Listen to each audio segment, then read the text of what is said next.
हमारे किए गए कर्म कभी हमारा पीछा नहीं छोड़ते हैं। वे केवल परछाई की तरह ही साथ साथ चलते रहते हैं। बस हम लोग ही हैं जो जाने अनजाने अपने ही कर्मों से सदा अनभिज्ञ रहते हैं। देर सवेर हम सबको अपने शुभ और अशुभ कर्मों के फल को से दो चार होना पड़ता है।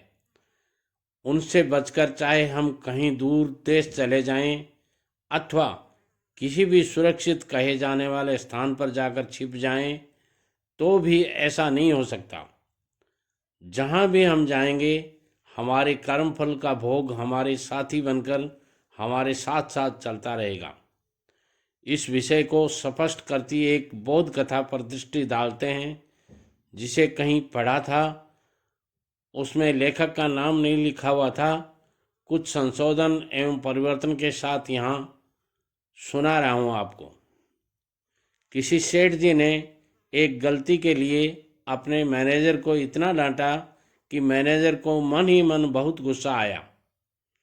सेठ जी को वह कोई जवाब नहीं दे सकता था।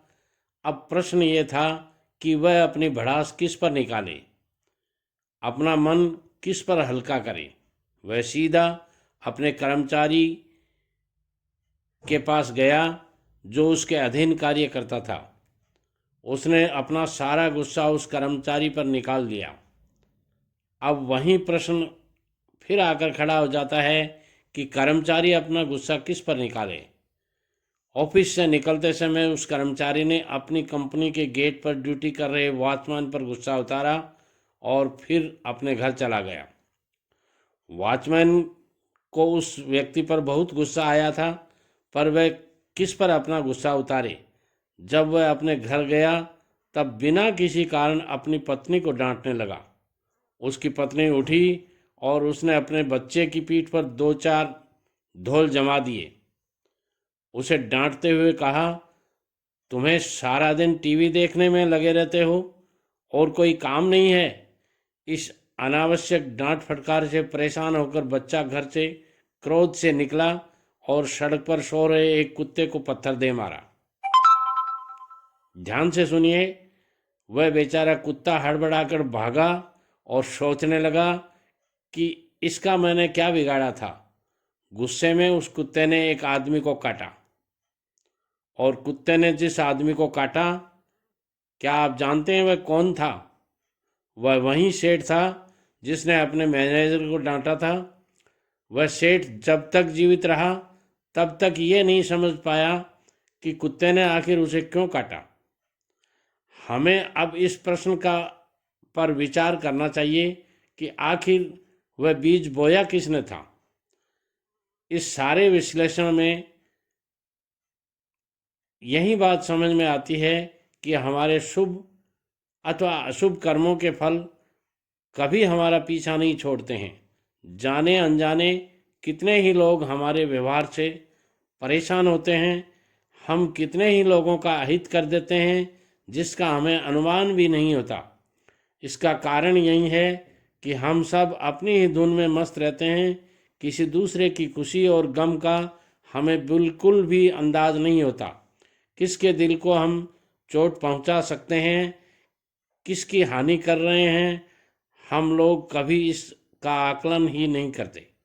ईश्वर सब कुछ देखता रहता है और निश्चित करता रहता है कि किस कर्म का हमें क्या फल मिलना चाहिए और किस समय मिलना चाहिए।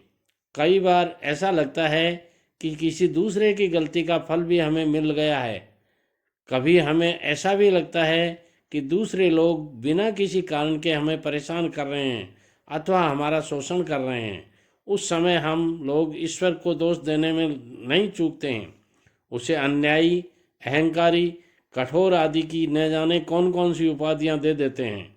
वह मालिक ही है जो हमें कुछ भी नहीं कहता, बल्कि हमारी उस मूर्खता को नज़रअंदाज कर देता है। उस न्यायकारी ईश्वर ने यहाँ ऐसे अन्याय नहीं होते हैं। कभी न कभी हमने उस व्यक्ति के साथ कुछ अनुचित किया होता है, तभी उसका वैसा कड़वा फल हमें मिला होता है। समय रहते अपने आने वाले कल के लिए आज से ही तैयारी आरंभ कर देनी चाहिए। जितना हम दूसरों की भलाई में कार्य करते रहते हैं, उतना ही हमें अपनी ही भलाई में कार्य करते रहना चाहिए।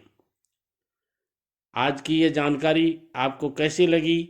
यदि अच्छी लगी है तो हमारी चैनल दो साथी टीवी को सब्सक्राइब कर बेल आइकॉन को ज़रूर दबा दीजिएगा, ताकि आने वाले हर वीडियो का नोटिफिकेशन आपको समय समय पर मिलता रहे और आप ऐसी ही जानकारियों को प्राप्त करते रहें। वीडियो पसंद आता है सारे दोस्तों में शेयर कीजिएगा। लाइक और कमेंट्स के द्वारा हमें बताइएगा कि आज की इस कहानी में आपको कौन सी बात अच्छी लगी। नमस्कार, जय श्री कृष्णा।